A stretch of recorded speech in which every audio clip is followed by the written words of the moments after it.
Hello everyone, I hope you had a good holiday last weekend.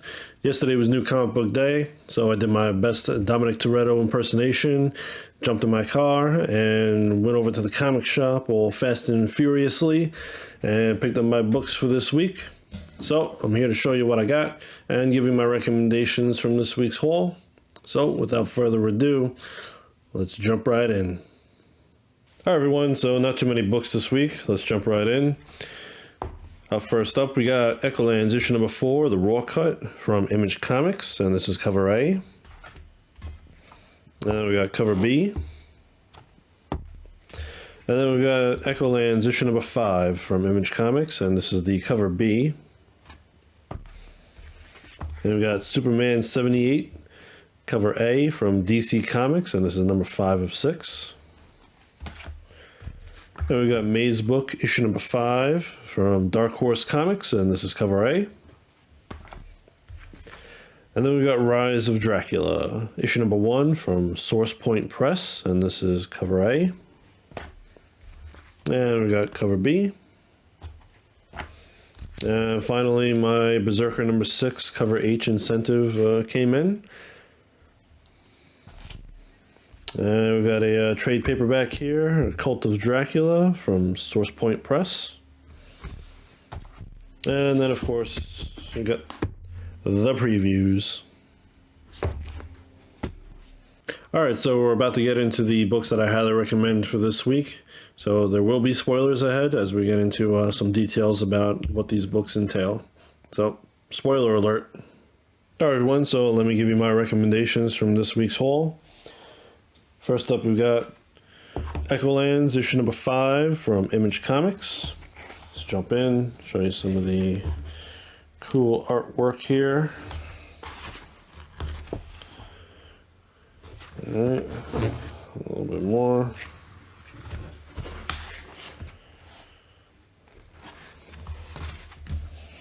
Alright, so the writing is great, the artwork is fantastic. I really like this series so far. Really liking the landscape format for the book. At first it was a little awkward, a little weird, you know, it was different. But now it's grown on me and I'm liking it. Basically through this issue, the pages in this book are separated. So the top portion follows one storyline and the bottom follows another storyline. So basically the top portion is following Hope and her companions who are with the Oracle. And the bottom half is dealing with Hope's friend Rabbit, who was washed ashore on this island that's occupied by robots and an advanced artificial intelligence. So basically in this issue, after being taken in by the mysterious Oracle in the last issue, Hope and her party are recuperating, and he actually gives them some items to take with them. And they're also waiting for the rocket ship that the Oracle has to be ready to take them to where they need to go to get away. We learn a little bit more about the vampire character, Rosa, and her past. The group ends up making a decision to go to a place called Horror Hill, which is run by Rose's brother. He's the ruler of that area. And they plan to form an army in order to fight the wizard. Meanwhile, we also discover that the character Romulus and another character, I believe the other character's name was Torch Grinder, seem to have survived the explosion that Romulus set off on his island to try and kill the wizard's daughter. So they surface out of the water and show that they've survived.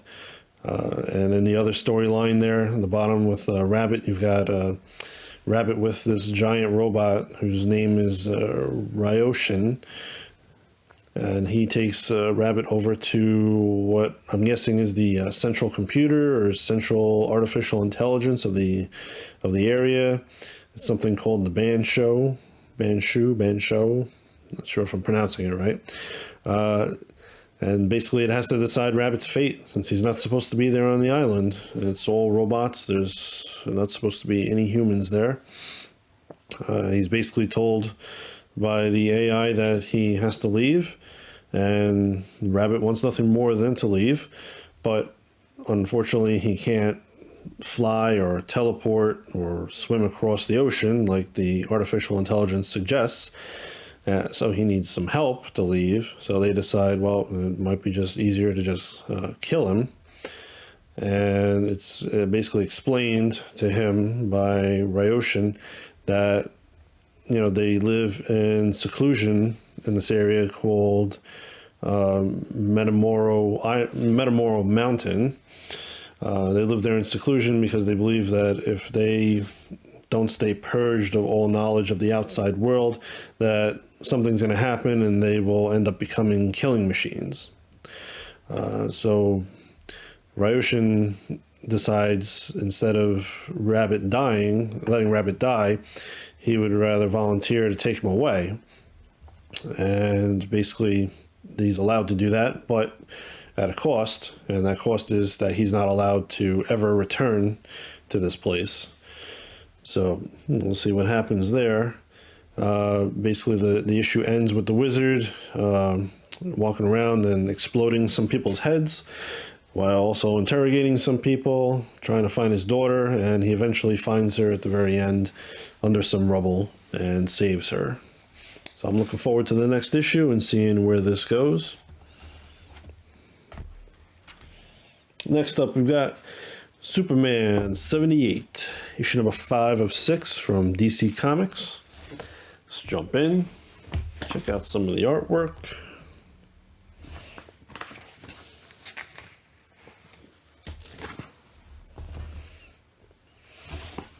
Alright, so I like the writing on this and the artwork, of course. Big fan of Christopher Reeve as Superman. First 2 movies were great.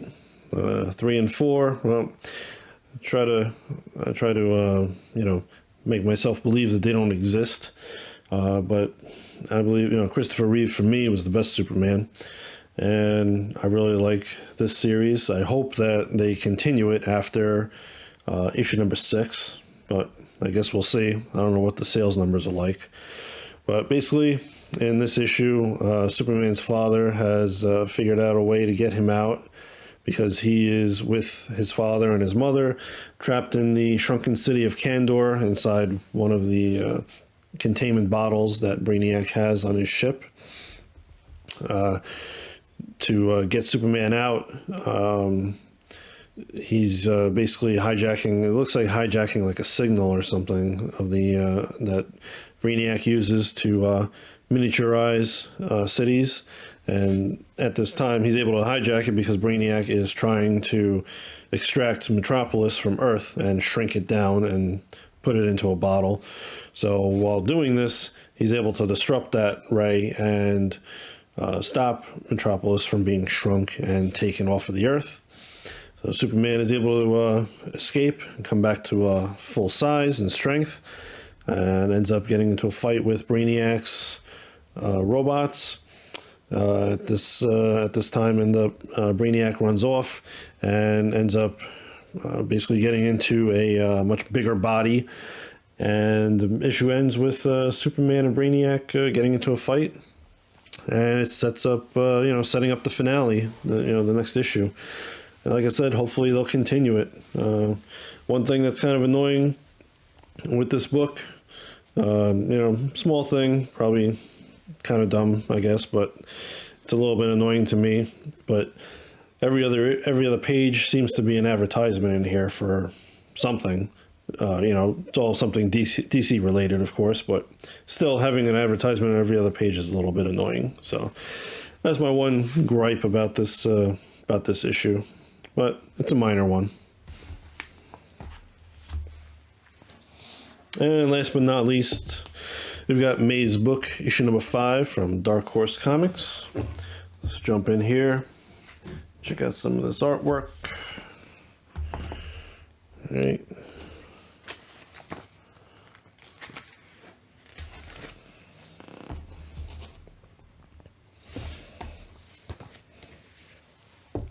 All right, so this is the final issue of this mini-series by Jeff Lemire, and it's really good, really good. The writing is great, and the artwork again is just classic Jeff Lemire and very unique. So also it seems, I feel like I was right. And I predicted early on in this that it was going to be something that was basically happening inside of the protagonist's head. And that's what it seems like has happened.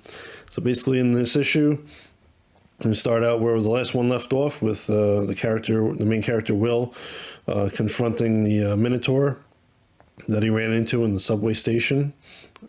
And he basically attacks it. And while he attacks it, it morphs into an image of him. And he is just totally stunned by this and ends up running away. He runs out of the subway station and sees another red thread on the floor. And he starts following it again. And at this point, he ends up coming across a door that he recognizes that leads into a room that he knows. He enters and he finds his daughter. And it's really not her, of course. It ends up being that this is a room of memories of her. And after she ends up reassuring him that, he never left her and that he was the best father, she tells him that he needs to leave. Basically, if he doesn't leave, he's not going to be able to become anything else. That he's not supposed to be there. That he tells her that, oh, I got your message. But, the message wasn't meant for him to find her. And basically, she fades away and he's back on the streets of the city. He meets the dog that he met previously. But of course, it's just a dog. It doesn't speak to him now like it previously did. And basically what I'm thinking, the way I'm interpreting what's going on here, excuse me, is that basically he misinterpreted this message that his mind was sending him. The mind was basically, he was not supposed to be looking for his daughter, but he was supposed to be finding a way to move on and find someone to love. In the end, he returns the dog to its owner, who is his neighbor that he previously had met and had a meal with. She invites him in. He accepts, and when the door closes, we end up seeing a red thread leading into her apartment. So basically, he was supposed to find her all along, not his daughter. His mind was trying to make him become at peace and truly come to terms with what happened to his daughter. And, find love. Find somebody else to love and someone to, bring him up in life. So it's just really well written and, of course, very uniquely drawn and very well drawn. I really loved it, and I thought it was a powerful issue, and I wish there would be more. Maybe he'll come up with another series that's sort of similar, but it was a very, very good series, and I highly recommend it. If you haven't checked out any of these books, I highly recommend checking them out, or at the very least, you can wait until the trade paperback comes out. I'm sure there'll be one. And then you'll have them all there if you can't find individual issues. But highly recommend it. Definitely my gem of this week. This is definitely a gem for this week's haul. All right, everyone. So thanks for watching. I hope you enjoyed the video. Please like, share, and subscribe. Leave a comment down below if you like. Let me know what books you picked up this week, which ones you recommend, or just say hi. We love hearing from you. All right. So a little side note, tomorrow is New Year's Eve. So definitely party up, have a good time, but party responsibly and be careful out there. Okay. So until next time, be safe, be well, and I'll see you in the new year.